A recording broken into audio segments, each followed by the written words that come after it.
Welcome to ARQA, a game of strategy and conquest. Prepare to delve into the depths of ancient civilizations as we uncover the rules that will lead you to victory in this board game experience. The game can be played by 2 to 4 players. Each player selects a kingdom from the following: Parthia in Mesopotamia, Greece, the birthplace of democracy, Dacia, the tribes from the north, Armenia, a kingdom in highlands, and Egypt, the pharaoh's land. Each kingdom has a special color on the game board, and their capital regions are marked with coat of arms, where they put the units and start the game. After choosing the kingdom, each player receives all units of their color, which are warrior, merchant, and peasant, all cubes of their color that represent fortresses, 2 coins of a total value of 2, the kingdom board of their kingdom, 3 structure tokens for their capital, and a cultivation token of their color. Players decide the game duration. The game is played either in short campaign or in long campaign. These two differ from each other by the number of rounds played until the end. The rounds are counted using the time token. Short campaign is played in 30 rounds. Long campaign is played in 60 or whole 90 rounds. All players roll the die with numerals, the action die, to establish the first player. The one with highest number starts first and initiates the first round by putting the token on the relevant timeline's number 1 field. Turns continue clockwise.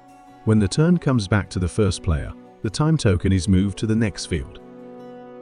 Prepare the 3 decks of cards and put them near the game board. There are 2 dice in the game: the action die and the event die. Each turn, players roll the 2 dice simultaneously to reveal their fate. The action die indicates how many actions you must take in your turn.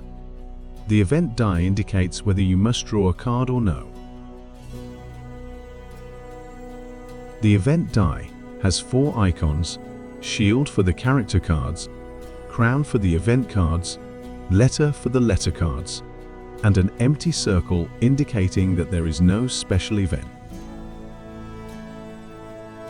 The event cards are mandatory binding for the player who draws them. These cards represent various events or circumstances that occur in the kingdom or beyond its borders. They are not mandatory only if they mention decision or quest. If it's a quest, the player chooses to complete it or not.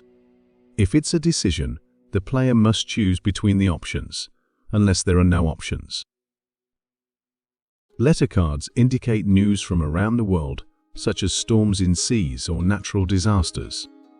Unlike the event cards, letter cards are mandatory for all players, regardless who picks the card. They are active until the end of the next turn of the player who picked it. To remember who picked the card, players put it face up on the upper side of the game board, above their kingdom's name. Letter cards can also contain news that affect only one player. For example, if a card tells that the earthquake destroyed the fortress in Sofina region, the owner of the fortress loses it. In this case, there is no need to keep the card open. Character cards. Character cards represent various skillful personalities that came across your lands and offer their services. Character card is not shown to other players and stays concealed after picking it until the player uses it. It must be noted that players can have up to 3 character cards at hand. Also, they cannot drop a character card in order to pick another one. Just ignore the shield icon on the event die if you already have 3 character cards at hand. Character cards can only be used within the frames of the text that is prescribed. Some of the cards, such as Assassin, Executioner, or Guard, are meant to kill other characters of your opponents, thus disabling their special abilities. As a general rule, character cards are used during the player's turn. However, some cards can be played anytime, regardless of whose turn it is. These cards precisely prescribe the words out of turn. When all the components are ready, the game begins. Players put their 3 units in their capital on the game board.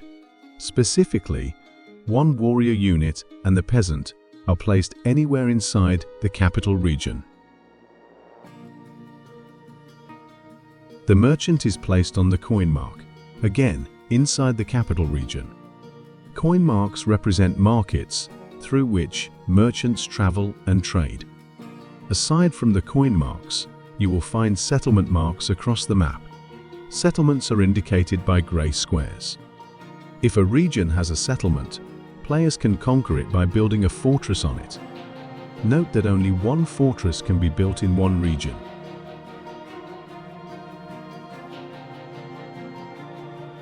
Now we move forward to units, their actions and movements.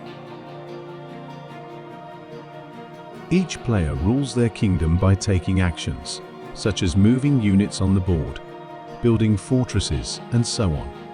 Warrior and peasant units move through the regions that have land borders with each other. For example, warrior in Macedonia can move to Illyria, Thrace, Byzantium, or Thessaly. Warrior in Thessaly can move to Macedonia and Athens, and warrior in Athens can move to Thessaly and to the island of Crete through the black arrow. There are 2 black arrows on the map, one connecting Crete to Athens. The other one connects Byzantium to Bithynia. These 2 black arrows are the only exceptions of the land border rule, and they serve as land borders. Let's have a little example. The action die indicates 2, giving the Greek ruler 2 actions. The latter decides to take both actions by the warrior unit standing in Byzantium. Firstly, the warrior moves from Byzantium to Bithynia, making the first action.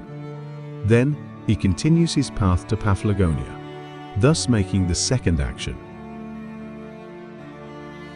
What you must remember about movements is that players cannot return the units to a region they were moved from in the same turn. In other words, in each turn, units cannot enter the same region twice. No back moves are allowed.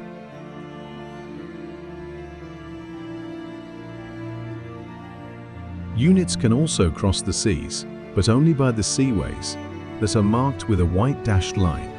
Moving from one region to its destination through a seaway is counted as one action, no matter how far the region is. Therefore, the Greek warrior in Bithynia cannot move to Theodosia, as there are no connecting seaways between those 2 regions, unless the Greek ruler has a pirate card at hand, which provides a possibility to cross the seas disregarding the seaways. Next, we're moving to the trading route. As mentioned, the trading route connects all the markets on the map. Unlike peasants and warriors, merchants move only along the trading route in a clockwise direction.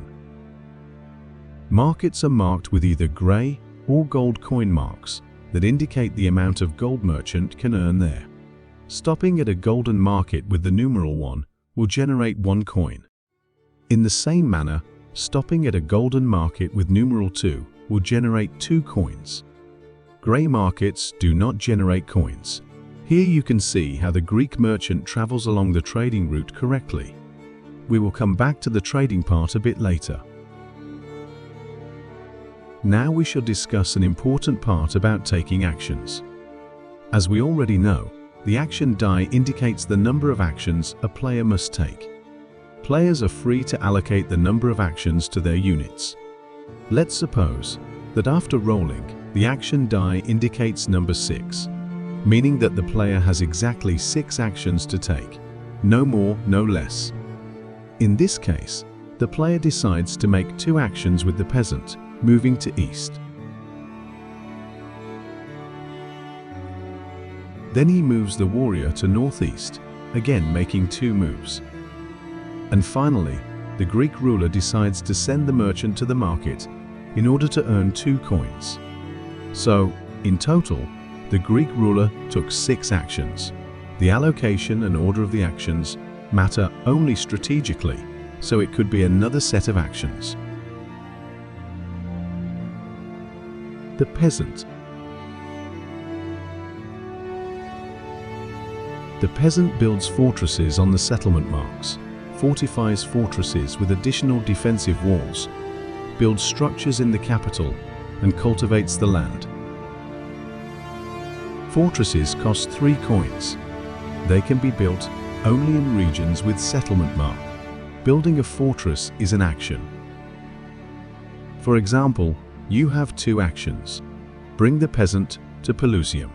Put the coins on the settlement mark where you want to build it.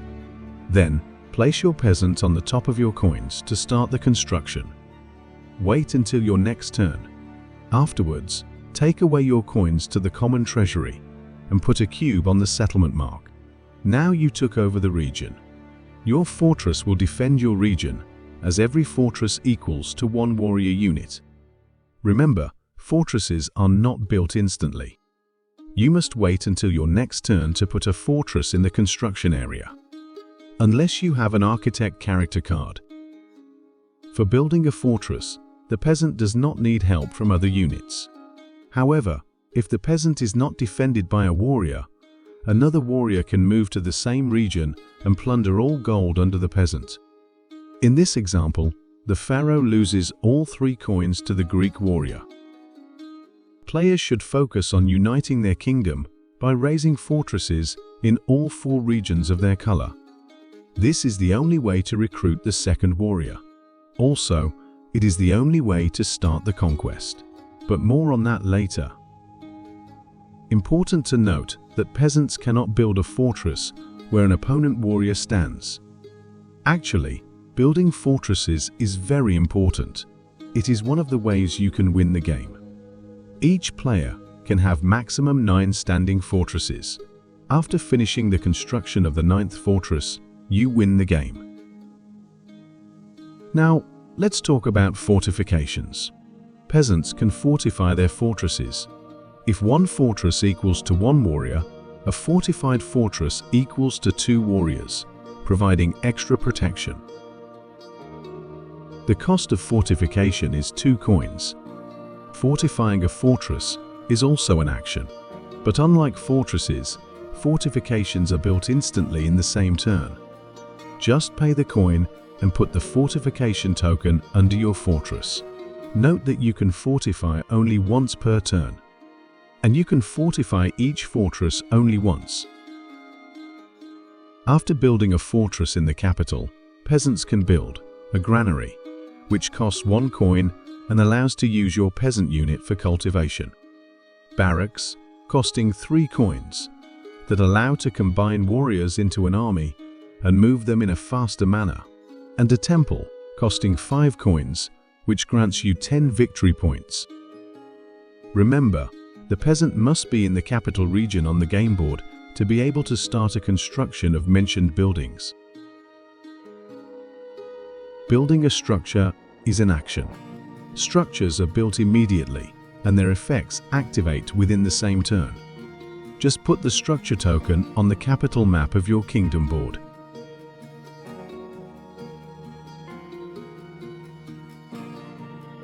When you have more than 1 warrior, barracks give you the ability to combine them into an army if they stand in the same region. Armies have the privilege to move faster.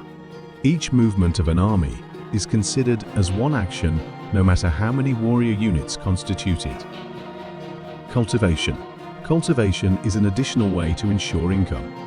Only the peasant is able to cultivate, and only after building a granary. Player moves the peasant to a region with their fortress, then pays 1 coin and places the cultivation token in that region. In player's next turn, the latter earns 2 coins. Remember, cultivation is also an action, and you cannot cultivate in the same region 2 times in a row. Now we move on to the warrior. All players start the game with 1 warrior. Later, they can recruit more. 1 warrior can move through free regions that are not occupied by the opponent warriors or fortresses. Warriors can attack only when they outnumber the opponent warriors, plus the fortress in a certain region. This means that 1 warrior cannot move to a region where an opponent warrior stands. At the beginning of the game, warriors cannot enter the colored regions of other players' kingdoms. It is possible to invade that regions only after uniting your own colored regions by building fortresses in all of them. This gives time to develop before starting the warfare. After uniting the kingdom, the player gets the second warrior unit automatically. The second warrior arrives at the capital region on the map, but can be moved only in the next turn. That is the only way to recruit the second warrior. The third, fourth, and fifth warriors are recruited by paying 10 coins for each one. They can be used immediately after paying the coin. Battles and Siege. As mentioned, battles start when warriors attack their opponent's forces in a certain region by outnumbering them, thus winning the skirmish. The outnumbering side wins and takes the defeated warrior unit or units to their capital on the kingdom board to count it for victory points later. The captured unit cannot be recruited again by the defeated side. Siege is conducted in the same logic as battles. Remember that one fortress is equal to one warrior. A fortified fortress is equal to 2 warriors. In this example, Armenians, the purple warriors, outnumber Parthians, the orange ones, and win the battle, taking both the cube and the warrior to their kingdom board. Now important. To siege a fortress in the opponent's united kingdom, which is consisted of special colored regions, the player must destroy all other fortresses of that certain opponent that are located outside the United Kingdom. This is a good reason to build fortresses outside of your United Kingdom, even far from them, to better protect your colored region's borders. In this way, you may earn extra time and opportunities to defend your unified kingdom before the enemy approaches. In this example, 3 Armenian warriors want to invade the Parthian Empire. However, Parthians have raised a fortress outside the Orange regions as well. Consequently, Armenians first need to destroy the fortress in Damascus to open their way into the Parthian realm. Note that the fortress in the capital can be invaded after destroying the other 3 fortresses in the kingdom. Also, it is possible to siege only one fortress in one turn, so no chain reactions are allowed. No matter how easy it may appear, exercise caution and strategize thoroughly before engaging in war, as the empire constructed over the years risks collapse with the loss of all your warriors. Again, you will lose the game immediately if you lose all of your warrior units. Also, be cautious.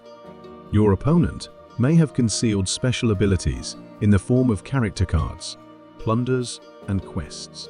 Warrior can also plunder the construction of an opponent fortress if the peasant is not backed up by their forces.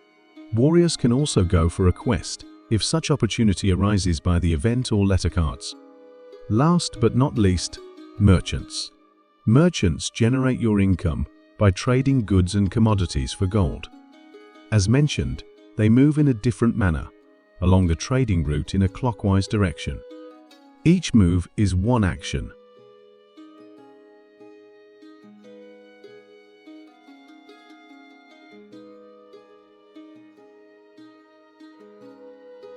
To earn gold, players must move merchants to markets marked by numerals 1 or 2. Next, they put the coin or coins equal to the prescribed amount from the common treasury under the merchant and wait for their next turn. In their next turn, they collect the coins under the merchant, thus earning revenue. To earn coin again, the merchant must move on to the next markets. Competition. Merchants can compete with each other to earn more coin. When your merchant stops in market, where another merchant is already trading, you can compete with him. First, you need to place coins from your own belongings equal to the amount placed under the trading merchant. Then you roll the action die first. Then it is rolled by the trading merchant's master. The player with higher number wins all the coins and put them under their merchant. The latter can earn the gold only in his upcoming or next turn. If the numbers are tied, players continue rolling die until one of them wins. And finally, the end of the game. Victory and defeat. The game ends in one of the following 3 cases. The time token reaches its end. One of the players has 9 standing fortresses. Only one player is left. When the time token reaches its ending point, the survived players start to count their victory points according to this table. It is also available on the kingdom boards. Note that victory points are counted only if by the end of the game players possess necessary achievements described by the table. For example, if a player unified their kingdom in some point of time, but later lost even one fortress in colored region, counting victory points for the unified kingdom is not allowed. Player with the most victory points wins the game. Remember, players are defeated during the game when they lose their last warrior unit or the fortress in their capital is destroyed. If you have any questions or got stuck during the gameplay, use the rulebook, which prescribes many details. Also, check our website and Instagram account to see frequently asked questions and follow the news. Thank you for your interest.